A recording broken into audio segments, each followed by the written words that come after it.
Je vous salue, chers frères et sœurs. C'est encore une fois de plus votre serviteur Enoch. Comme vous le voyez, je suis sur la terre bénie, la terre du peuple originel, du peuple noir. Donc, les prophéties des Écritures dont vous appelez la Bible en parlent. Voici les accomplissements de toute prophétie et toute écriture que nos ancêtres étaient inspirés, qui avaient écrit par inspiration du Très-Haut. Là, vous voyez, d'abord, je vous salue. Je vous salue de loin comme de près. Je suis sur la route pour aller à Dabou, dans mon village maternel, qui est devenu une ville. Je vous montre toutes ces images afin que vous sachiez que les Écritures, pour ceux qui doutent encore, parlent du peuple noir. Voyez-vous, il est écrit dans les Écritures de nos ancêtres que quand Jacob fut béni, cette bénédiction lui fut donnée car la rosée du ciel te sera accordée et la graisse de la terre. Qu'est-ce que veut dire la rosée du ciel? C'est la fertilité. Et tout ce que Jacob fait sur son sol lui sera accordé. Vous voyez, ça c'est un papayer. Vous voyez ce qu'il n'y a pas en Occident. Vous voyez les cocotiers, les palmiers, pays des palmiers.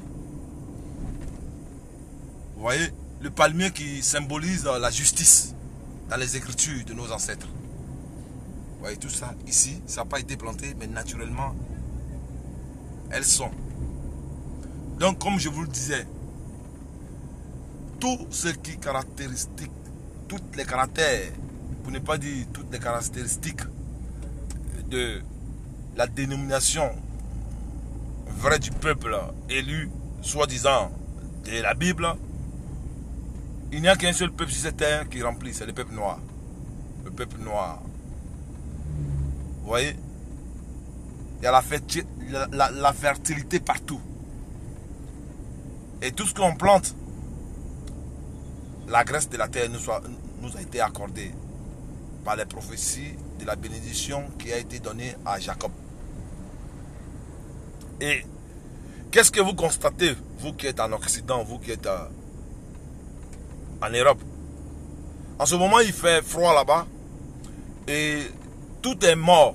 C'est-à-dire que tous les plants ont séché. Il n'y a pas de graisse de la terre. Il n'y a pas la fertilité là-bas, c'est la mort. Vous voyez? Ici, les plantes, pourtant il fait chaud. Mais les plantes gardent toujours les feuillages verts. Même quand il y en a d'autres qui tombent. Mais toujours, il y a la fertilité. C'est de ça qu'il s'agit. Et comme vous le voyez devant, peut-être que je vais arriver à filmer aujourd'hui. Il y a la mer devant et la lagune. Pays de cours d'eau. Donc, dit les Écritures. Ce qui est caractéristique, ce qui arrive à distinguer le peuple de Dieu, c'est tout ça. Dans le jardin d'Éden, on dit il y a des cours d'eau. Bon, nous avons des cours d'eau dans tous les pays africains, pratiquement partout. La terre est fertile. Tout ce qu'on mange quand on jette, voilà, vous voyez là, ce sont les papayers. Tout pousse sans effort, sans engrais. Or, en Occident, c'est eux qui ont amené, qui ont eu cette invention de la destruction de la terre, donc les produits chimiques et toutes ces choses. Et nous mangeons des choses qui sont polluées. Aujourd'hui, qu'est-ce qu'ils disent? Il faut revenir à l'originalité. Ça veut dire manger bio. Or, on dit manger bio, mais ce que nous mangeons, tout est pollué. Donc, il n'y a rien de bio. Nous, on n'avait pas à nous dire de pouvoir manger bio. On savait que ce que nous devons manger devait être naturel. Et tout était naturel ici. Et vous voyez? Et c'est dans ça que nous vivons. Mais sans qu'on sache que c'est nous, la prophétie qui a été accordée, ça nous a été accordé. Vous voyez la fertilité partout. Là, ce sont les maniocs. La banane. Vous voyez, partout, même dans une ville comme Yopougon, il y a du manioc. Ça, ce sont les EVA. Je vous montre les EVA. Et après, je vous parlerai des Écritures. Donc, dit, nos ancêtres ont dit, si le peuple qui désobéissait à la loi, vous voyez tout ça, ça, ce sont les EVA. Maintenant, je vais poser une question.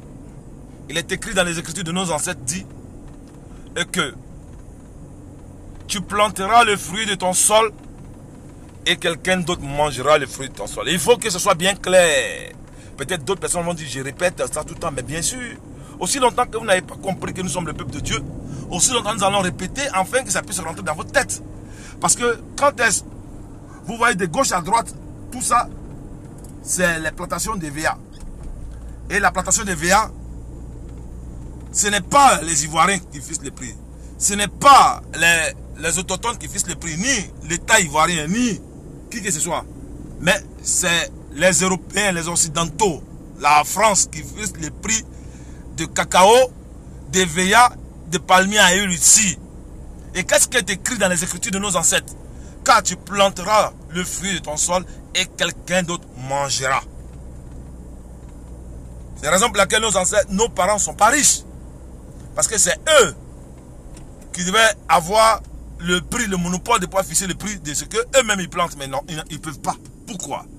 Parce que ça fait partie de la malédiction qui a été prononcée dans les Écritures si le peuple désobéissait à la loi. Dans cette malédiction qui nous suit de génération en génération jusqu'à nous sommes la 4e génération, à maintenant nous commençons à voir clair et c'est pour ça que nous crions à plein gosier pour que le peuple puisse comprendre, que le peuple noir puisse comprendre et entendre que c'est nous à qui la grâce a été accordée, donc seulement notre ennemi premier, le caucasien, l'homme rouge, Ésaü, qui a reçu une bénédiction aussi mais qui est contraire à celle de son frère. Donc il dit, mon père, bénis-moi aussi. Et son père lui dit quoi? Tu seras errant et vagabond. Tu iras ça et là et tu briseras le joug du cou de ton frère. Et tu asserviras ton frère. Et qui nous a apporté le joug? N'est-ce pas les caucasiens? Et qui est vagabond? Qui se balade? Les noirs ne se baladent pas. Si vous voyez aujourd'hui les noirs en train d'immigrer, eh bien c'est parce que l'homme caucasien est venu mettre le feu là où se trouvent les noirs. Parce que les noirs partout se trouvent comme Ésaü. Jacob était sur la tente tranquillement. Il ne partait pas chasser. Parce qu'il avait la révélation que son père avait tout. Donc il n'avait pas besoin de faire d'efforts pour pouvoir manger. Mais Ésaü qui n'avait pas cette révélation, il était tout le temps en train de chasser. Tout le temps en train de chasser. Et c'est ce que aujourd'hui ses descendants font. Ils vagabondent sur toute la terre. En train de se balader pour chercher les richesses. En train de se balader pour chercher là où se trouvent les richesses. Là où il peut aller s'encamparer des richesses de Jacob.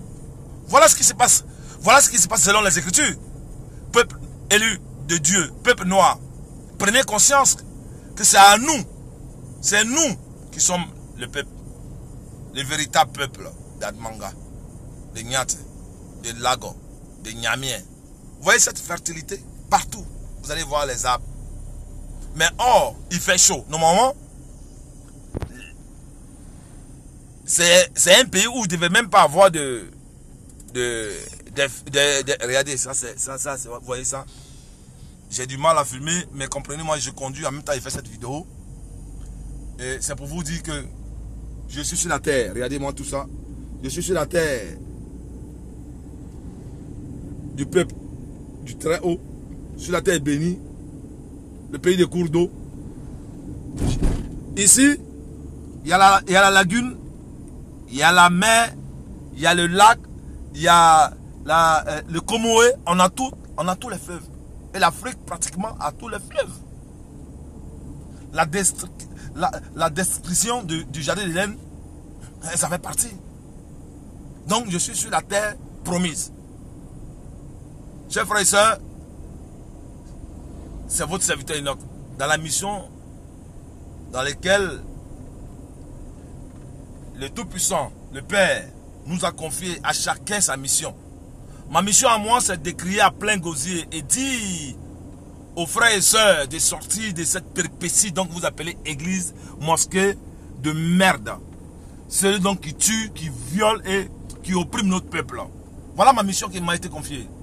Et je ne vais jamais baisser les bras jusqu'au bout. Et je sais que nous allons y arriver par l'esprit du Très-Haut et par la vertu de nos ancêtres.